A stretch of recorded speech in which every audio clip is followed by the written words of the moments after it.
Welcome to the second volume in our series, Light from Rock Music. The idea of this series comes from Presbyterian ordination vows, where in the preamble to those, when we're ordained in the Presbyterian Church, we say that we will not refuse light from any quarter. And for the 41 years that I've been following Jesus, I have not only not refused light from rock music, but I have eagerly sought out light in rock music. What in the songs of rock musicians caress and collide with my soul and my faith? Last week we looked at Van Morrison and had wonderful music from the brilliant Belfast singer-songwriter Brian Hewson, and tonight we're delighted that we welcome as our guest singer Chris Taylor, who is from San Antonio, Texas. Came to my awareness when he fronted a band called Love Coma in the 90s and has an incredible solo catalogue of stuff. And I was drawn to ask him to do Bob Dylan because he has an album called Down a Dead End Street, which came out in 2017 and is covers of Bob Dylan songs. And Chris's voice, it just resonates and finds traction with those Bob Dylan poetic couplets. And I'm so excited that Chris is with us tonight. Light from the music of Bob Dylan. Bob Dylan had a Christian phase from 1979 to 1981, as it's known, but his use of the Christian faith and the Bible, not only Old Testament that he grew up with as a Jew, but the New Testament that Christians have added to that Old Testament has been there throughout his entire career. So I want to read from Andy Gill. Andy is a well-known rock critic and wrote a book about the songs of Bob Dylan. And he's speaking or writing here about that early phase of Bob Dylan when he was tied up in the protest civil rights movement of the early 60s. And Andy Gill says this: Bob Dylan has always been keenly aware of biblical discourse as a useful storehouse of mythiopic folk imagery, littering his songs with references to parables and prophets. And as he got involved with the civil rights movement, Dylan surely recognized the commitment of church leaders like Martin Luther King and the strength that King's followers drew from their faith. Indeed, many of Dylan's songs from this period suggest his acknowledgement that protest anthems are in effect secular hymns, and his delivery frequently takes on a sermonizing cast. For a Jewish lad coming into New York in the late 50s and early 60s, Bob Dylan did have an extraordinary knowledge of the New Testament. And indeed, Gill's right that much of his music from the beginning has New Testament references of parables and prophets. And when it comes to the civil rights movement that Dylan was brought into, probably because folk music was moving in the civil rights protest events, but also through his girlfriend of the time, Susie Rotolo, that appears on the front of his Freewheeling album, and Joan Baez, who really was the one who introduced Bob Dylan to the Newport Folk Festival and to the wider community. Dylan was really engrossed at that point in the civil rights movement. And in fact, in 1963, on the 28th of August, he was there when the Washington parade, when the Washington March had Martin Luther King preaching that incredible I Have a Dream sermon, I guess. So Dylan was all wrapped up in that. And I would suggest, and it is only me to suggest it, I suggested it in my book, The Rock Cries Out, where I do a chapter on Bob Dylan, that maybe this early 60s prophetic Bob Dylan at the heart of the civil rights movement is maybe more biblically prophetic than his Christian albums from 1979 to 1981. We'll talk about those in a moment or two. But it seems to me that Dylan, in this early 60s time, Masters of War and the times they are a-changing, was really speaking prophetically into the era that he was living in, the events that were going on around him. And the song that Chris is going to sing first is a song that recognises that. It's called The Lonesome Ballad of Hattie Carroll. And it tells the story of Hattie Carroll, who was working as a waitress, as a maid in a Maryland hotel, and was beaten to death really by William Zinger. And it seems that Zinger was drunk and that he had this toy cane, and that he abused some of the black staff members of this hotel. Now, Hattie Carroll had other health issues, and it seems that later on it might have been the abuse that Zinger gave her rather than the actual physical abuse that he gave her that caused her death. But Dylan was really so angry at the fact that Zinger, this white boy from a farm who was well to do, only get manslaughter for the death of Hattie Carroll, and indeed only get 6 months in prison, and did that prison time in a very comfortable, if we would like to say, prison, because that protected him from some of the abuse he might have taken in a harder core prison. This really infuriated Dylan, and this really infuriated the times that Dylan was living in. This really infuriated those that were involved in the civil rights movement, and seemingly coincidentally, Zinger was given his sentence on the same day as that Washington March.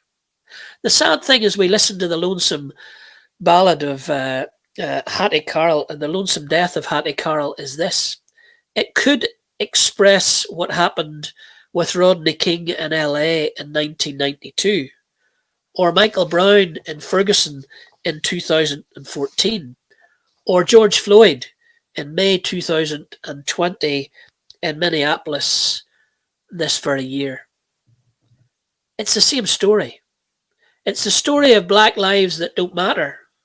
And it's the story of white supremacy and those who are well-to-do white who really don't give them the time of day or treat them as fully human. This is the first light in the work of Bob Dylan, the prophetic edge he had in the civil rights movement to support Martin Luther King when sadly Billy Graham wouldn't. When he came and said in 1963, Black Lives Matter, or Black Lives Should Matter. A few years ago now, I was in Calvin College in Grand Rapids, Michigan. I was speaking about the power of music to change things. It was the end of a little tour that Father Martin McGill and I were doing. It was the last talk on the last day. And out of the corner of my eye, I noticed a little girl, African-American girl, who pushed her head round all the big white guys in front of her and said to me as the very last question that I was going to face in this trip to the States, how long do we wait? How long do we grow tired? For 50 years, we have waited for justice and we haven't got it. When do you give up and start being violent? That's a serious question in our world in 2020. And it's a serious question that Bob Dylan was trying to speak into as long ago as 1963. We've got to do something about this in the church. The light in Bob Dylan's music tells us that Black Lives Matter, that God made all of us in his own image, that Jesus died for the world, and that on those images we have of heaven and Revelation, we find all colours and all nations gathering around that throne. Black Lives Matter, and they did it in 1963, and maybe they don't in 2020, and that's why Bob Dylan wrote The Lonesome Death of Hattie Carroll. 1, 2, 3.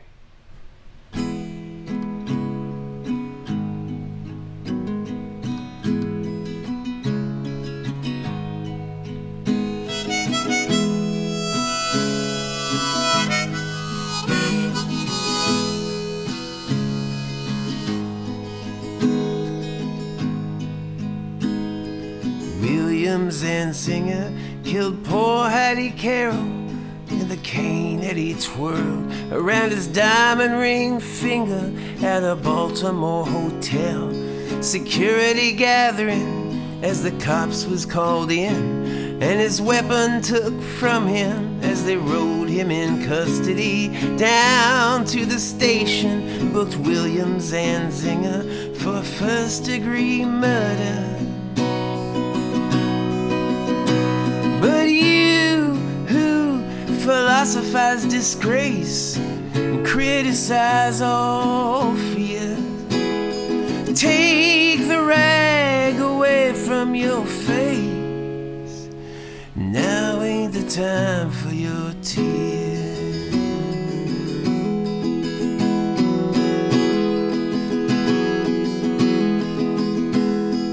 Williams and Zinger, at 24 years, who owns a tobacco farm of 600 acres, with rich, wealthy parents who provide and protect him, and a high office relations in the government of Maryland, reacted to his deed with a shrug of his shoulders and swear words and sneering, and his tongue it was snarling. In a matter of minutes, on bail was out walking.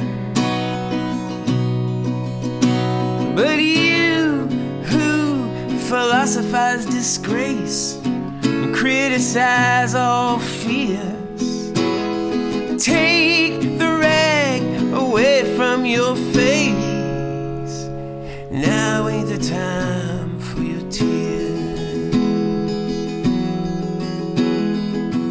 Hattie Carroll was a maid in the kitchen. She was 51 years old and gave birth to 10 children, who carried the dishes and took out the garbage, and never sat once at the head of the table, and didn't even talk to the people at the table, who just cleaned up all the food from the table and emptied the ashtrays on a whole other level, and got killed by a blow, lay slain by a cane that sailed through the air and came down through the room, doomed and determined to destroy all the gentle. And she'd never done nothing to Williams and Zinger. But you who philosophize disgrace and criticize all fear, take the rag away from your face. Now ain't the time for your tears.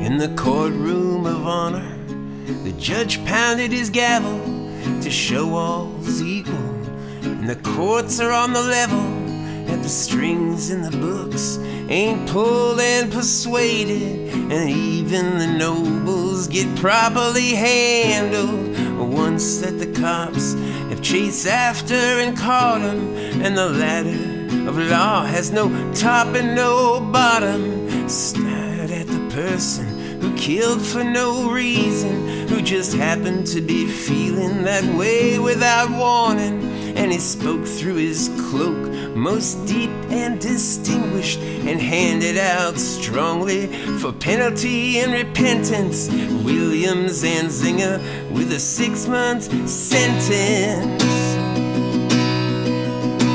But you who philosophize disgrace and criticize all fears, bury that rag deep in your face,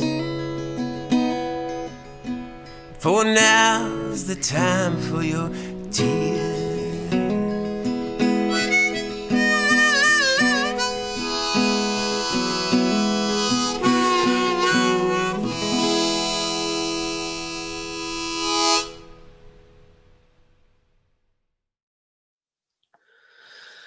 So it's a beautiful summer's day. It's July 1979, and I'm in Glen Watford in Scarborough, Toronto, Canada. My cousin is in doing her swimming lessons, and I'm sitting in the grass outside with what I thought was pretty cool, which was a grape Fanta that you couldn't get here in Northern Ireland. And I'm reading Rolling Stone magazine. And I'm reading in Rolling Stone magazine that Bob Dylan has come to faith in Jesus. Now, that really spoke to me because it was only 6 weeks ago that I had come to faith in Jesus. And here was Bob Dylan, this amazing rock legend, had come to faith in Jesus. What was that going to be like? It spoke in the article about a new album coming out called Slow Train Coming that was going to be about Bob Dylan's faith. And I suppose I wasn't a big Bob Dylan fan at the time. I'd listened to Street Legal and liked some of it, but I wasn't a hardcore Dylan fan. In fact, Slow Train Coming was the album that introduced me to Dylan because of his faith. And it was a wonderful thing because if you're 17 and you're come to faith as I was out of a sort of a rock music world that I had inhabited or at least been listening to, then Bob Dylan gives some credibility to this faith that was new to me. And of course, it was new to Dylan. So, in some ways, we were traveling the early days of faith together. And for the next 2 years, we did that. Sadly, Bob Dylan doesn't know it, but he was a real dear friend to me during those first 3 years, as I remember getting his Saved album a year later and actually sitting down at my typewriter, that's how old I am, and typing out every word of the Saved album because the lyrics didn't come with the album sleeve. That was how much I was into these early messages of Bob Dylan. He made 3 albums in this 1979 to 1981 phase, and Slow Train Coming was the first. It may be seen as the best. Musically, it was very sharp. Mark Knopfler and Dire Straits were a huge band at that point, and Dylan had gone to see them play and really liked what Knopfler was doing. And Mark Knopfler became the guitar player in Slow Train Coming, and it gives it a wonderful, wonderful. Um, Dylan's not always into caring too much about what the arrangements are or what the instrumentation is behind them, but Knopfler gave it something sharp. But then there were these songs of early faith, a song of testimony, Precious Angel, a song about maybe his friends not understanding called I Believe in You that Sinead O'Connor did an incredible version of much later.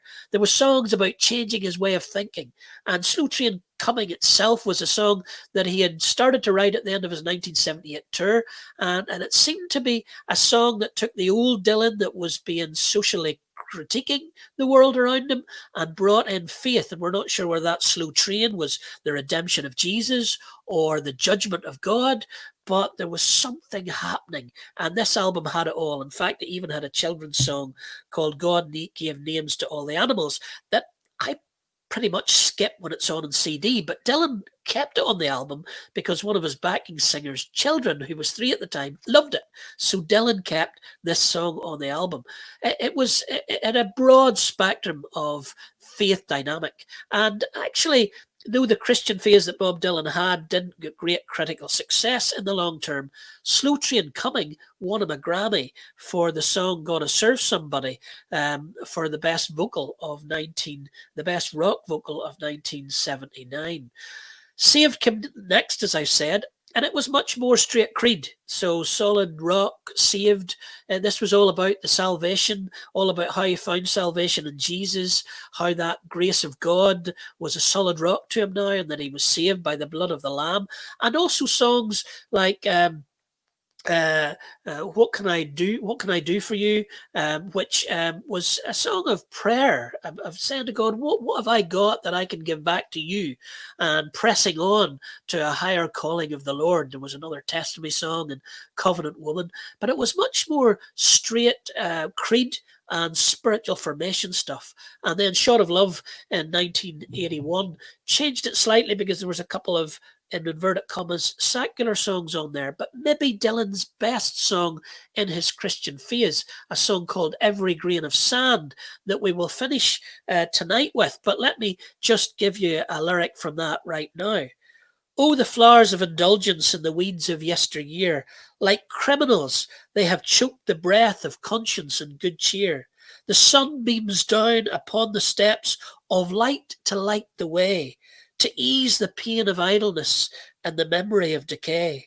I gaze into the doorway of temptation's angry flame, and every time I pass that way, I'll always hear my name. Then onward, in my journey, I come to understand that every hair is numbered like every grain of sand. That phrase of Jesus to the people around him in his day, that they don't need to worry because God knows the number of hairs on our head and he knows us like the grains of sand on the beaches. Dylan finding in the midst of temptation and in the midst of struggle this idea that he can always go back to the fact that God knows the number of hairs on his head like every grain of sand. I suppose if we look at the light of Bob Dylan's music between 1979 and 81, it's easy to find. It's all over those albums. A couple of critiques would be that perhaps it was a little judgmental, and maybe that was coming from the grief he was getting or the pushback he was getting as somebody who probably wasn't seen to be the likely person in the mid 60s when he released Highway 61 or Blonde on Blonde to become an evangelical Christian in 1979. But there was a little judgmentalism there. There was a little bit of, I now know it and you need to know it with me. But is that not a little bit what all of us go through when we come to those early days of faith? I know that I wanted to tell my entire form about Jesus and tell them that I was right and they needed to find this Jesus. And maybe Dylan is showing light there that we need to be more gentle with how we share our faith in those days.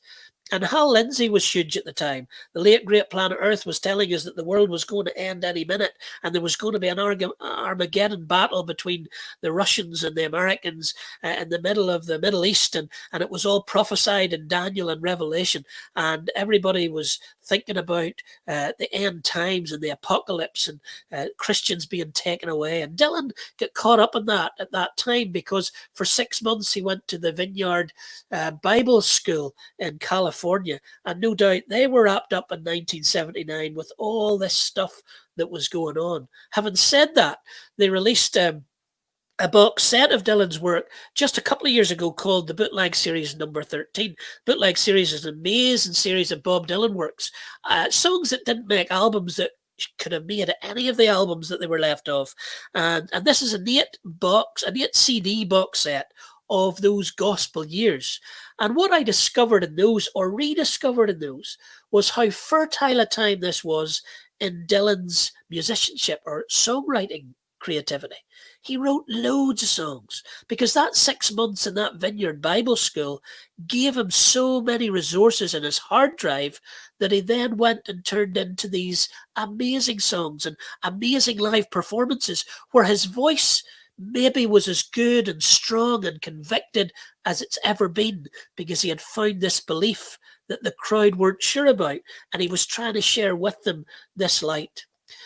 On the 9th of December 1981, on the 9th of December 1980, I came into school. It was a big day for me because I was doing school assembly. The headmaster had allowed the Christian Union in school to have a week of mission, and he had allowed us to do an assembly. And I'd been asked to do this assembly, and I'd been asked to do it on Bob Dylan. It was the first time that I ever took rock music and found light in it and spoke to a crowd. And I was doing Bob Dylan, and I was talking about how he'd moved from that song in the early 60s, The Answer My Friend is Blowing in the Wind, to the answers in the Gospel of Jesus. I was kind of shaken as I came into school because the first I heard in the locker bays was that John Lennon had been shot that night. I hadn't heard the news, but I came into school and I was a Beatles maniac. And before I got up to talk about Bob Dylan, I had to deal with a certain amount of grief, to be honest, that John Lennon had been shot dead. But I remember thinking about Bob Dylan and the light of his music and how the light of those gospel years could be used by me that morning and be used by me in the next 40 years to somehow show that light or radiate that light out across the world. Because at the bottom line, there is something in Bob Dylan's song that won the Grammy. It can be the devil or it can be the Lord. No matter who we are, We've got to serve somebody.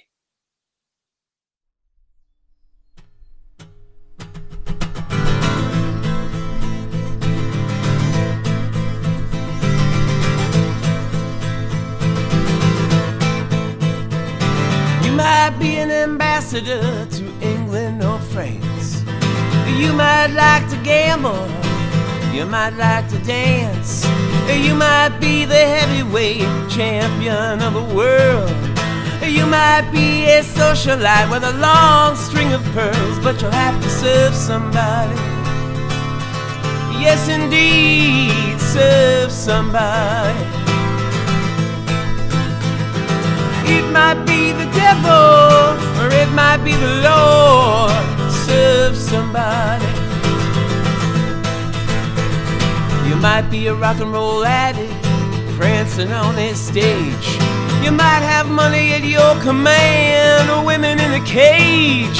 You might be a businessman or some high-degree thief. They might call you doctor, they might call you chief, but you'll have to serve somebody. Yes, indeed, serve somebody. It might be the devil, or it might be the Lord. Serve somebody. You might be a state trooper, you might be out of work. You might be the head of some big TV network. You might be rich or poor, you might be blind or lame.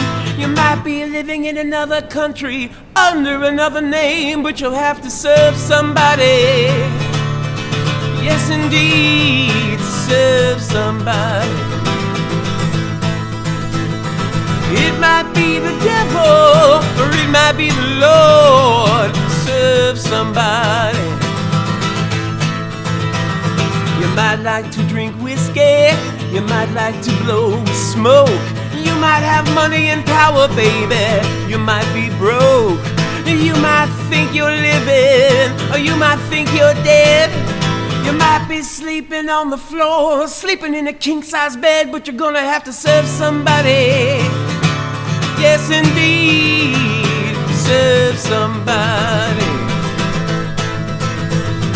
It might be the devil, or it might be the Lord. Serve somebody.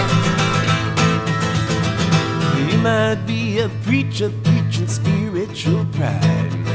You might be a councilman taking bribes on the side. You might be working in a barber shop, you may know how to cut hair. You might be somebody's mistress, you might be somebody's heir, but you'll have to serve somebody. Woo-hoo. Yes, indeed, serve somebody. It might be the devil, or it might be the Lord. Serve somebody. I get to serve my brother, get to serve my sister, get to serve this world around. I get to serve my brother, get to serve my sister, get to serve this world around.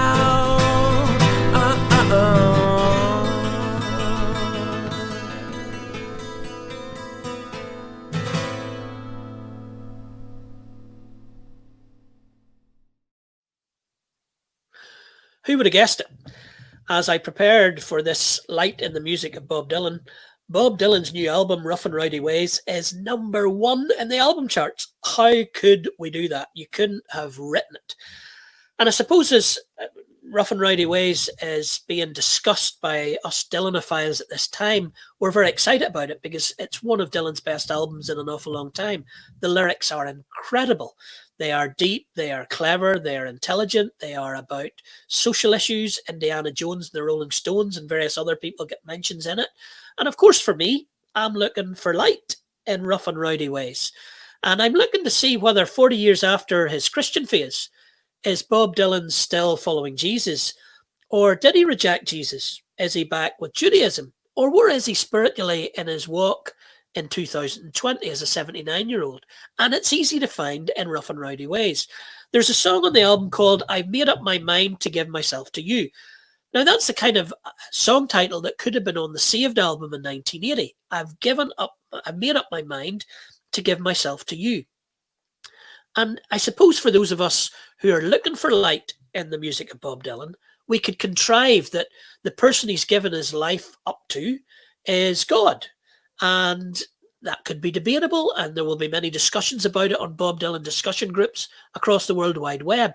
But let me read one verse from the song. If I had the wings of a snow white dove, I'd preach the gospel of love, a love so real, a love so true. I've made up my mind to give myself to you. It seems to me that in that verse, at least, we can conclude that what Bob Dylan's giving himself to is this gospel of love and truth. Elsewhere in the album, in the song Goodbye Jimmy Reed about the blues man, for thine is the kingdom, the power, the glory. Go tell it on the mountain, go tell the real story. Tell it in that straightforward, puritanical tone, in the mystic hours when a person's alone. Goodbye, Jimmy Reed, Godspeed. Thump on the Bible, proclaim a creed. It's almost a lyric from the Christian phase. It's got a puritanical tone in the very lyrics, and Dylan's singing about the Lord's Prayer. Or in Crossing the Rubicon, one of the other songs, 3 miles north of purgatory, one step from the great beyond, I prayed to the cross, I kissed the girls, and I crossed the Rubicon. It's like he's coming to the end of his life, come to the last days. How are we going to get to the other side? How are we going to get to the great beyond? Dylan's going to kiss the cross. The cross is still there in his work. And of course, Bob Dylan has never rejected that faith in Jesus that he discovered in a hotel room in 1978 when he said the room was filled with a tangible presence of Jesus. Or he's never rejected the faith of that 6-month Bible study with the Vineyard Church in California. Every album ever since, I can see traces of light. In fact, I could do light in the works of O Mercy. I could do light in Bob Dylan's Modern Times. I could do light in Time Out of Mind. I could do light in Rough and Rowdy Ways. We could do a whole vlog on those albums. And of course, live, he's sung In the Garden, that song about Jesus, and said, this is about my hero. He's added spirituals like Somebody Touched Me and I Am the Man Thomas to his set list. They're not the songs of a guy who's rejected the Jesus of 79 to 81. They're not even the guy who has taken on Judaism at the cost of following Jesus since that time. There's a fascinating album, most fascinating of all maybe, is a quirky little album that he made called Christmas in the Heart. It's not just a Christmas album, it's Christmas in the Heart. And here's Bob Dylan, who grew up a Jew, singing old carols. Now, when Robbie Williams or all these other artists do their Christmas albums now, there's not many Christmas carols on them. They kind of leave the Jesus out of Christmas. They're about chestnuts roasting in an open fire and about coming home for Christmas and some romantic thing we're going to do and Santa Claus coming down chimneys.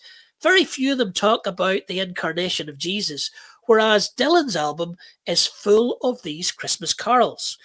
And the rock journalist Bill Flanagan, who himself has a Methodist background, asked Dylan about this. Flanagan said to Dylan that "O Little Town of Bethlehem," he said, was delivered like a true believer. And Dylan answered him, well, I am a true believer. So he seems to still be pressing on to the higher calling of the Lord that he talked about back in 1980. In a recent interview with Rolling Stone, he's asked about religion, and Dylan said this: religion is something that is mostly outward appearance. Faith is a different thing. Faith doesn't have a name. It doesn't have a category. It's oblique. It's unspeakable. We degrade faith by talking about religion. And it seems to me if we're looking for light in the work of Bob Dylan, as I said, in the early 60s, we can see the prophetic light that Black Lives Matter, that we need civil rights, that we need that kind of equality. If we look at his Christian phase, it's all over in creed and spiritual formation and testimony.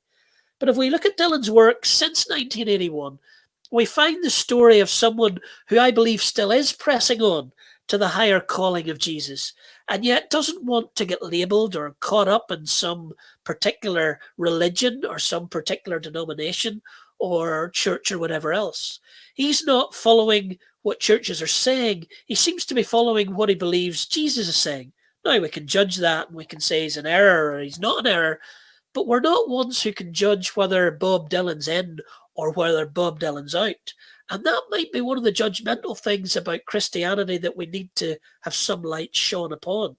That there are people who are following Jesus that might not tick all our technical, theological boxes. I met a guy a couple of years ago in Fitzroy. He was a guest speaker. He's called Mark Braverman. He heads up Kairos, which is a Palestinian advocacy group in America, a Christian advocacy group. And yet he himself is a Jew. And when he came to speak in Fitzroy, he was interesting because when he tried to explain the Old Testament to us from a Jewish perspective, he said that he couldn't until he started to quote the New Testament and the words of Jesus. And he, as a Jew, now sees Jesus as the one who shines light on his Judaistic belief in the Old Testament scriptures. I find that fascinating. Mark doesn't call himself a Christian. He calls himself a Jew. But he calls himself a follower of Jesus. And I wondered, and I am contriving this, and I am speculating, but I wondered, is that as close to how Bob Dylan is as we can get in our technical language or our technical definitions? Is he as somebody who grew up Jewish? Is he someone who has a real respect for his Judaism? But in the midst of that, he discovered Jesus, who makes sense of his Judaism and of his journey of faith. Personally, as I listened to the work of Bob Dylan from 1962 through to the #1 album this last week, Rough and Rowdy Ways, in 2020, I see light for my journey of faith right throughout his catalogue. And I would suggest, and it is just me suggesting it, that he is still pressing on to the higher calling of his Lord. Well, I'm pressing on,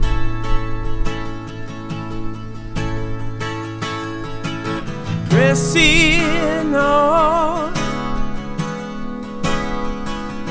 Well, I'm a pressing on to the higher calling of my Lord.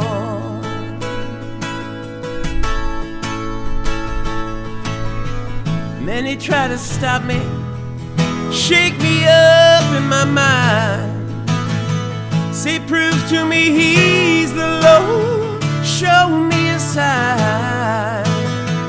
What kind of sign they need when it all comes from within? What's lost has been found, what's to come has already been, what's to come has already been. I keep pressing on.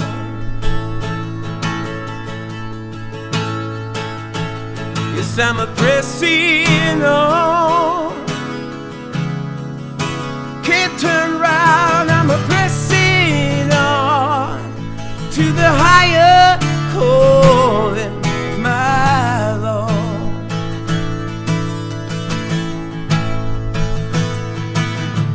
Pressing on. Yes, I'm a pressing on. Can't turn round, I keep a pressing on to the higher calling of my Lord.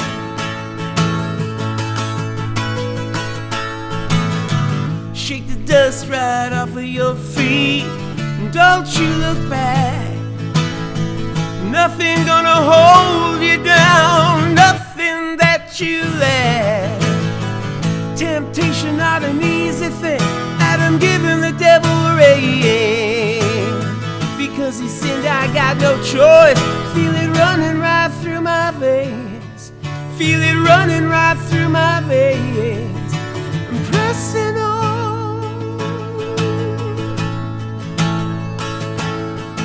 I'm pressing on. Can't turn around, I keep a pressing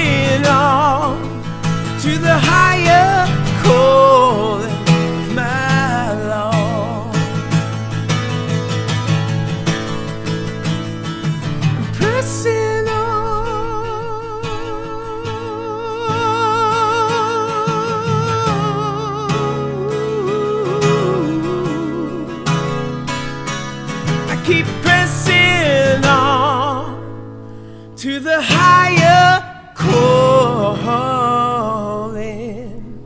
of my Lord.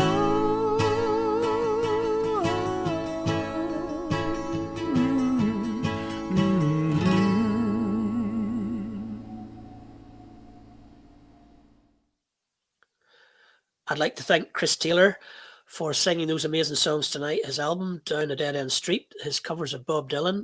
Look for it on his website, and the other albums that are there. You might discover a whole new artist that you really want to get into. And thank you very much for watching this vlog. And I hope that maybe in this commentary and in these songs you've found a little bit of light in the music of Bob Dylan. Last week I finished the Van Morrison night with a Van Morrison lyric as a kind of a closing prayer. I'm not sure this is a closing prayer, but I think it was a good tradition to start. I want to finish tonight with that lyric of Bob Dylan's that I think is one of his best ever lyrics, and is that spiritual lyric at the end of his Shot of Love album from 1981. This is Every Grain of Sand. In the time of my confession, in the hour of my deepest need, when the pool of tears beneath my feet flood every newborn seed, there's a dying voice within me, reaching out somewhere, toiling in the danger and in the morals of despair. I don't have the inclination to look back on any mistake. Like Cain, I now behold this chain of events that I must break. In the fury of the moment, I can see the Master's hand in every leaf that trembles, in every grain of sand. Oh, the flowers of indulgence and the weeds of yesteryear, like criminals, they have choked the breath of conscience and good cheer. The sun beat down upon the steps of time to light the way, to ease the pain of idleness and the memory of decay. I gaze into the doorway of temptation's angry flame, and every time I pass that way, I always hear my name. Then onward in my journey, I come to understand that every hair is numbered like every grain of sand. I have gone from rags to riches in the sorrow of the night, in the violence of a summer dream, in the chill of a wintry night, in the bitter dance of loneliness fading into space, in the broken mirror of innocence on each forgotten face. I hear the ancient footsteps like the motion of the sea. Sometimes I turn, there's someone there. Other times it's only me. I am hanging in the balance of the reality of man, like every sparrow falling, like every grain of sand. Thank you, Bob Dylan.